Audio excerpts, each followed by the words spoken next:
What is up, my pleasure babies? What is good, guys? What's going on? This week we are going to be talking about something just a little bit different. We are going to be directing the attention to the men out there with the bigger member, aka the larger penis. Because normally we're out here trying to help the guys that are under average in the size department. However, as much as society glorifies having this larger penis, it actually has a lot of cons. Because the truth is, most women can't take that size every single day. Don't get me wrong, there is the exception of the size kings and the size queens out there. However, that is the exception. The majority can really struggle with this. So if you're the dude packing larger than average, or you're the partner that is receiving that larger member, this video is definitely meant for you, because I'm gonna tell you how to make it more pleasurable. And if you're wondering how the hell I know, it's because I have been taking a large peen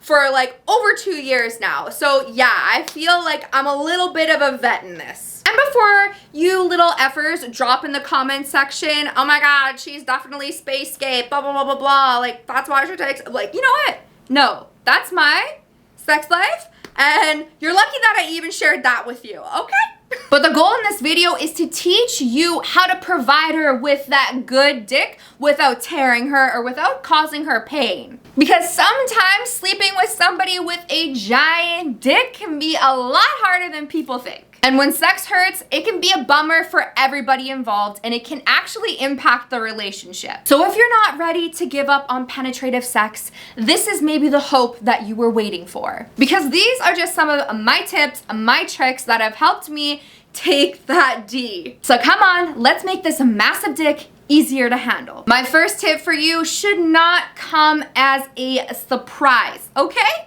Communication needs to keep flowing. It is crucial and very important. So yeah, we need to address the elephant in the room. Like, I don't know how I am supposed to or going to take that. And chances are, if you are the dude that has the massive member, you have come across this plenty of times. So let's just skip the BS and be direct as possible, because sex can be difficult, painful, or you could just be worried or anxious about it being uncomfortable and being painful. That way you guys can open up that line of communication to hopefully make it more enjoyable for both people. I'm just gonna give you guys an example of what I might say and what it might sound like. I'm super excited to have sex with you. However, I'm not too sure how penetration is gonna go.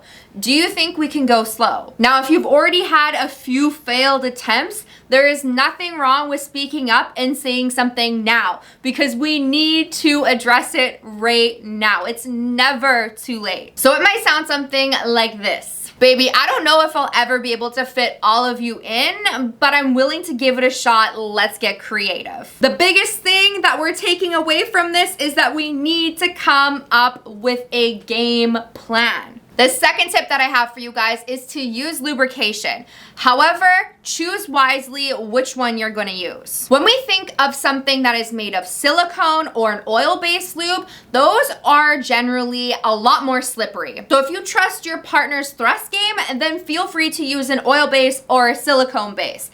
However, if you want something more on the safe side, stick with a water-based lube, especially if you are using condoms. But the water-based lubrication also tends to have a little less slip. But by adding just a little bit of lubrication can actually make sex more enjoyable and allow the penis to slide and glide into the vagina a lot easier, especially if you don't naturally get super wet during sex. So tread lightly, because lube can make things a lot more slippery. Now, before we dive into the actual techniques and the positions, I want to take a second to talk to you guys about beducated. Now, if you are new here and you haven't heard me talk about beducated before, beducated is a sex education platform that is literally offering you the sex education that you guys have always wanted. They have created over 100 different courses, all online, available at your fingertips. My favorite thing about beducated is that they teach you through video tutorials and then give you practical exercises so that you can take it and apply it on yourself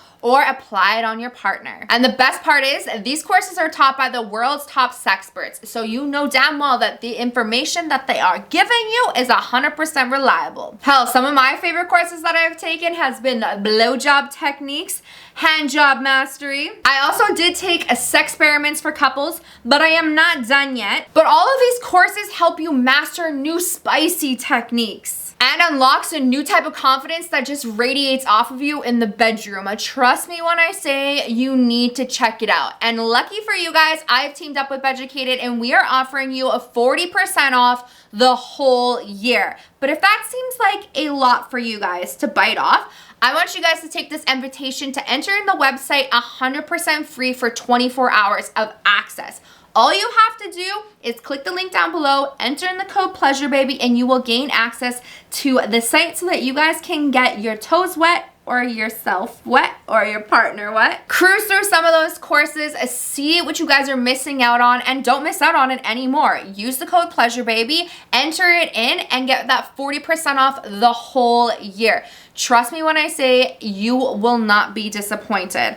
And for some reason you don't like it, that's totally fine. Beducated backs up their pleasure so much so that they are offering you a 14-day money-back guarantee. So trust me, baby, if you got commitment issues, Beducated has got you covered. Honestly, another thing that I would like to point out about Beducated is that you actually don't need a partner. There's tons of courses for you to learn all about yourself, or for when you do have a partner, because I know there is a lot of anxiety when it comes to the bedroom about how to apply certain techniques, like AKA your partner having a massive member. There would be a video on that teaching you and showing you that if you run into this, this is what you do. Beducated literally prepares you for anything and everything sex and intimacy. Trust me. All right, now let's flow back into our next tip. My next tip for you guys is to go slow. I cannot stress this one enough because the larger your member is, the more time that you need to take. So no, the quick fix isn't just going slow with your thrusting, because if your partner isn't warmed up enough, there's no way that just inching your way in is gonna take away some of that pain for them. No, if they're not warmed up, it's not gonna be comfortable. You might get that one-off in a quickie, or it might fly in a one-night stand, but long-term, no, this isn't gonna work, sweetheart. We need that foreplay. The more aroused you both are, the more relaxed they are, and the more lubricated they are, and the more your body is likely to alleviate some of that pain. So spending a ton of time enjoying that foreplay can actually take the pressure off penetrative sex and intercourse, which isn't actually the end-all be-all of sex anyway. There is one more thing that I'd like to add in. The more that we spend on the woman's foreplay, obviously the more engorged she gets, but her body also does this shape-shifting thing. Yes, her vagina is a shapeshifter. It does this thing called a vaginal tenting when we get turned on. Our uterus actually moves up, which in return lengthens the vaginal canal so that we can take you in. So if she is not turned on enough, our vagina will not shapeshift, allowing you to come in. So you need to make sure she is aroused and she is turned the F on. So are you, sir, a vaginal shapeshifter, or are you just mediocre at foreplay? Because if you're mediocre at foreplay, you need to sign up for Beducated. Or subscribe to my channel and watch my other videos too. But you need to have your foreplay game so strong that you can make her vagina shapeshift and her vaginal tenting occur.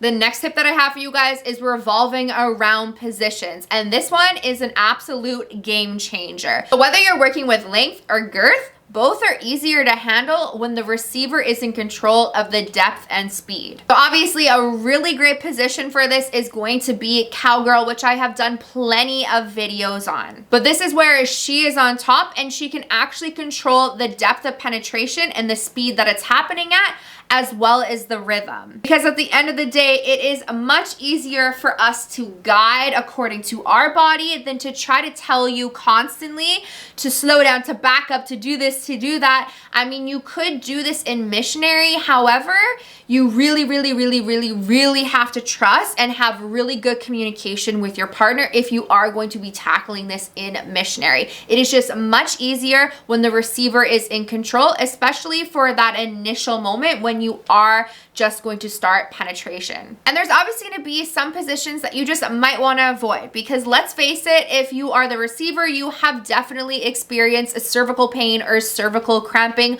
when you've received penetration. And honestly, this can kind of happen in the average to larger size, because there are positions that just hit different. And when you're working with a larger member, yeah, this is much easier to have happen. So pretty much any type of pile driver position, missionary with your legs up, or obviously a doggy style. Those are 3 really deep thrusters, deep penetrators that can irritate her cervix, causing her pain. Now, obviously, when we are talking about a larger penis, there is still the risk factor of tearing. Now, that's why we do the lubrication, and that's why we spend lots of time. But sometimes the tears can just happen. It sucks. Trust me, I know it sucks, especially when you go pee after and penetration just becomes extra painful. There has been times where I've had to stop sex completely because all of a sudden, out of nowhere, I tore, and I'm like, I don't want to experience this pain. Because the one thing that I will say is, if you decide to push through that pain, your body keeps score. Your body will remember that that was painful. And with the woman's body, our vagina can actually tense and tighten up, making sex even more painful. Or on the more extreme side of things, somebody could actually develop vaginismus. So any type of penetration, whether it be a finger, a tampon, a penis, cannot get in, and is extremely painful. So when it comes to sex, if there is pain, sweetheart, don't worry. Just stop it. Your partner will understand. And if they don't understand, they're selfish. So it's really important for us as the receivers to listen to our body. If there is pain, do not persist. Now, ladies, there is no shame in doing something that relaxes you before sex.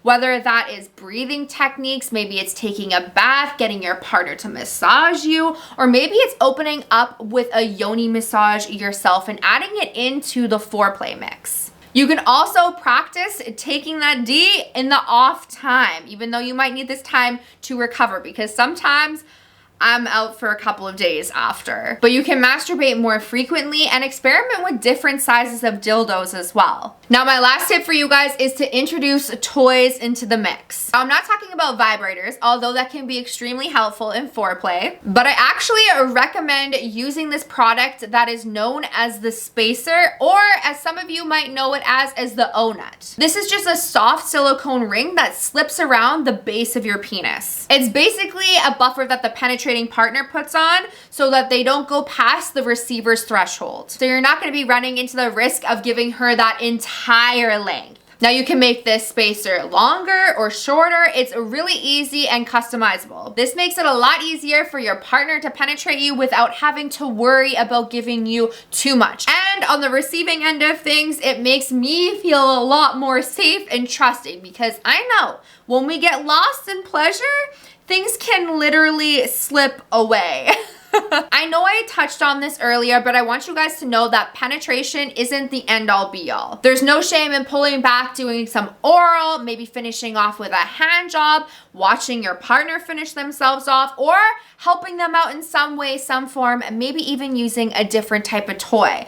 I've done this plenty of times, especially when I just have to tap out. There is no shame. A lot of the time it can be funny. But I want you guys to remember that your body does change, obviously through age and in your cycle. When a woman is close to her bleed or is on her bleed, her cervix actually drops and becomes a lot more hard. So it's a lot easier for you to hit that cervix if she is on her bleed or is close to. So keep that in mind. All right, babies, that is it. That is all I have for you guys today. I hope some of these tips helped you guys out. If you have anything that you think might help other people out, please drop them in the comments down below. And don't forget to check out Beducated to amplify your sex and your sexual experience. Just use that code PLEASUREBABY and click that link down below. And I will see you babies next week for another episode. Cheers.